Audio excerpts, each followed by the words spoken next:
आचार्य परमहंस स्वयं आचार्य अखंडाचार्य संत श्री शिव स्वयं साई राम गुरु जी का प्रणाम। समय बलवान है नहीं मानव बलवान। समय से पहले और भाग्य से ज़्यादा न किसी को मिला है न किसी को मिलेगा। जो समय के आगे चलता है समय उसको पछाड़ देता है, जो समय के पीछे चलता है समय उसको पीछे छोड़ देता है। न भूतो न भविष्यति। जिसने अपने वर्तमान को सुधार लिया उसका भविष्य तो अपने आप ही सुधर जाता है। जो आपके भाग्य में नहीं है उसे दुनिया की कोई भी शक्ति ताकत आपको दिलाने में सक्षम नहीं है, और जो आपके भाग्य में है उसे दुनिया की कोई भी शक्ति ताकत आपसे छीनने में सक्षम नहीं है। असंभव को भी संभव करने वाला एक पूर्ण परमेश्वर परमात्मा ही है। अतः निस्वार्थ सत्कर्म ही काम घेनु है, और पुण्य के प्रति आत्मसमर्पण की प्रार्थना ही पारसमणि है। मांगो कुछ मत, कहो कुछ मत, सोचो कुछ मत, यूज में वेरी वेल। वो प्रभु सब कुछ जानता है कि किस वक्त किसको क्या देना है। मगर यहाँ ये बात तो प्रकृति की है। परमात्मा में न लेना है न देना है। आप खुद परमात्मा हो। ये सृष्टि आपने बनाई है, आपके लिए बनी है। ये शरीर संसार के लिए बनी है। ये प्रकृति के 3 पाए हैं: व्यवस्था, व्यवसाय और व्यवहार। ये शरीर के लिए इस अखंड प्रकृति एक व्यवस्था है। जो हमें चाहिए उससे पहले यह सब कुछ यहाँ रेडी है। कोई चीज़ ढूंढने के लिए ज़रूरत नहीं है। और इसमें यह भी है कि किसी के ऊपर कोई प्रबंध नहीं है कि यही आदमी करोड़पति बन सकता है, यही आदमी यही। आप कुछ भी बन सकते हो, बस केवल अपने आप को प्रोग्रेस करने के लिए अपने आप को कूल रखो, अपने आप को परिपक्व रखो, पॉजिटिव रखो।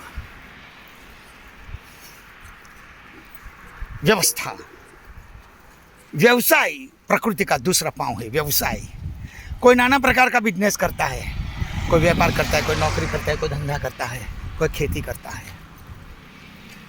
और है व्यवहार, इसमें से सब जो भी कुछ कमाया और उसमें से जो व्यवहार है, मिला हुआ समय, हासिल की हुई सत्ता और उसमें से प्राप्त की संपत्ति का सदुपयोग करो। एक होता है उपयोग, एक होता है दुरुपयोग और एक होता है सदुपयोग। उपयोग का मतलब है खुद के लिए, वो तो स्वार्थ है। दूसरा है दुरुपयोग, न अपना कल्याण न सामने वाले का कल्याण। और तीसरा है सदुपयोग, जो अपना भी कल्याण करे और सामने वाले का भी कल्याण करे। तो आइए हर चीज़ का आदर करें। यहाँ कोई ऐसी चीज़ नहीं है जिसको निग्लेक्ट करना है। पैसों से भी ज़्यादा अगर कोई कीमती है तो वो संबंध है। संबंध को क्रिएट करने के लिए, संबंध को पवित्र रखने के लिए अपने आप को पॉजिटिवली बन के अपने आप को भरोसा पात्र बनाओ। लोग हम पे भरोसा करें, हम किसी के ऊपर भरोसा करें, क्योंकि भरोसा ही भगवान है। हम लोग कहते हैं ना, भरोसा भगवान का। तो जो भरोसा के लायक है वही तो भगवान है। मगर जिसके पर लाखों के करोड़ों करोड़ों के टोले हैं, चेले शिष्य साधक है, यहाँ ये भरोसा की बात नहीं है, ये तो दुकान है। क्योंकि पहले के ज़माने के कौन से संतों ने बड़े बड़े मंदिर आश्रम बनाए? वो कुटिया में रहते थे, अपना भजन निधि जैसन करके शांति का जीवन कैसे जीना वो अपने आचरण के द्वारा बताते थे। और आजकल के बाबा देखो, hifi, wifi, tie fi. सत्संग करने के लिए, घर पे पधरामनी करने के लिए भी न जाने कितने रुपये लेते। और इसके पीछे सबसे बेवकूफ़ रुपये वाले भी हैं, भाग रहे हैं इसके पीछे। भाग रहे इसीलिए क्योंकि वहाँ टोले हैं, वहाँ उसका बिजनेस आराम से हो जाएगा। क्योंकि जहाँ टोले हैं वहाँ अपने बिजनेस का प्रचार करेंगे, क्योंकि टोले में उसका बिजनेस हो जाएगा। मैं ये हूँ, मैं वो हूँ, मेरा ये है। बाकी वास्तव में यहाँ आत्मज्ञान, यहाँ सत्संग के नाम की कोई कड़ी नहीं है। रुपये वाले को जहाँ धन देना चाहिए, जहाँ दान देना चाहिए वहाँ देते नहीं है, और जहाँ देना है वहाँ देते नहीं है। जहाँ नहीं देना है, जहाँ अरबों खरबों रुपये की समुद्र की लहर में बैठे हुए हैं, ऐसे बाबाओं के पीछे रुपये वालों भी रुपये के पीछे खींचते हैं। और लोग समझते हैं कि जिसके पास ज़्यादा पैसा, जिसके पास ज़्यादा चेले सब शिष्य साधक, जितने ज़्यादा चेले शिष्य साधक, जिसके बड़े बड़े मंदिर आश्रम, वो बाबा जी बड़ा, वो स्वामी जी। तो यहाँ गलत है। श्री कृष्ण भगवान ने तो कहा, हे अर्जुन, मेरे पास तो अरबों खरबों में से कोई एक आएगा, जहाँ भीड़ भाड़ है वहाँ मैं हूँ जरूर, मगर मैं किसी को देखता नहीं हूँ। हाँ, मेरे नाम की रोटियाँ सीखी जाएगी। मंत्र जपो, मेरे नाम की माला दे देंगे। नाम स्मरण करो। न मैं नाम स्मरण से मिलता हूँ, न मेरे जपने से मिलता हूँ। खुद को जप करो, खुद को एक स्थिर पे लाओ। ना आप किसी को जपने देते हो शांति से, ना बैठने देते हो, ना खुद शांति से बैठते हो। अगर मैं आपको धीरू भाई अंबानी की माला दे दूं नाम की, तो क्या उसके खाते में से आपके खाते में पैसा आ जाएगा?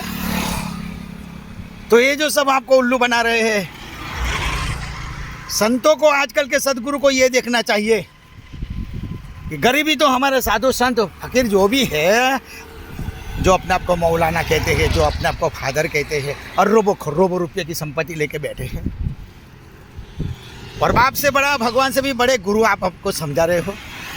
तो अपने चेले शिष्य साधक का लिस्ट बनाओ और उसमें से देखो कौन सा मेरा चेला शिष्य साधक गरीब है, जिसके पास पढ़ने का, रहने का, खाने का, पीने का, सोने का, ओढ़ने का नहीं है। क्यों आप उसकी सेवा नहीं कर सकते हो? बस केवल नाम का मंत्र दे दिया, जपते रहो, आपका कल्याण हो जाएगा।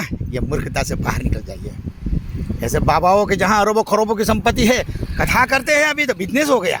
अरे साला, बाबा कथा करते रहेंगे तो साधना कब करेगा? आजकल के किसी भी बाबा में ताकत नहीं कि वो लोकेशना से दूर रहे। हाँ, मैं विश्व गुरु स्वयं साईं गुरु जी, मेरी भी बहुत फोटोस है, बहुत लाखों की मेटनी मेरी आजू बाजू हो जाती थी, मगर मेरी अंदर में जो शीतलता है, वो शीतलता लेने के लिए कोई नहीं आए। तो हम हर एक लोग टोले से दूर हो गए। आज मैं आह्वान करता हूँ कि आजकल के किसी साधु के अंदर में है ताकत जो टोले से दूर रह जाए। उसको तो भीड़ भाड़ चाहिए, उसको तो चेले शिष्य साधक बनाना है। प्रसाद ले बेटा। ओम साई राम। ये थोड़ा दर्शन के लिए खड़े रहे हैं, इसीलिए थोड़ा विघ्न हो गया सत्संग में। साई राम बेटा। तो अगर आजकल के जितने भी बाबा लोग हैं, अपने आप को गुरु स्वामी जी कह रहे हैं, अगर वो लोग टोले से दूर हो जाएगा तो मैं वादा करता हूँ, आह्वान करता हूँ कि ये भेंट में निकाल दूंगा। क्योंकि पहले के ज़माने के संतों को भगवान पे भरोसा था और आजकल के बाबाओं को भक्तों पे भरोसा है। वो बिगर भक्तों से जी ही नहीं सकता।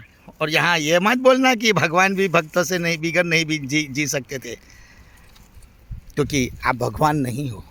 है खुद में खुद भगवान, मगर आपने दूसरे को छोटा समझ लिया। भगवान ने अपने भक्तों को कभी छोटा नहीं समझा है, बरोबरी का स्थान दिया। समदर्शी बने, समदर्शी बनो, स्वयंदर्शी बनो। सब में अपने आप को देखो, सब और सभी को अपने आप में देखो, और सब और सभी में अपने आप को देखो, और सब और सभी को अपने आप में देखो, तो दूसरा आपको कोई दिखाई नहीं देगा। सब और सभी को अपने आप में देखो, और सब और सभी में अपने आप को देखो। उसको अपने आप में देखो और अपने आप को सामने वाले में देखो, मगर नहीं। ओम साई राम। जय गुरुदेव। दर्शन के लिए खड़े हैं, लो बेटा प्रसाद ले लो। ओम साई राम। गुरुदेव साई राम। ओम साई राम।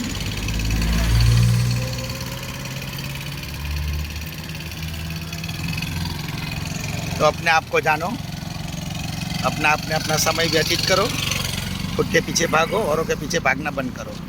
ओम साई राम।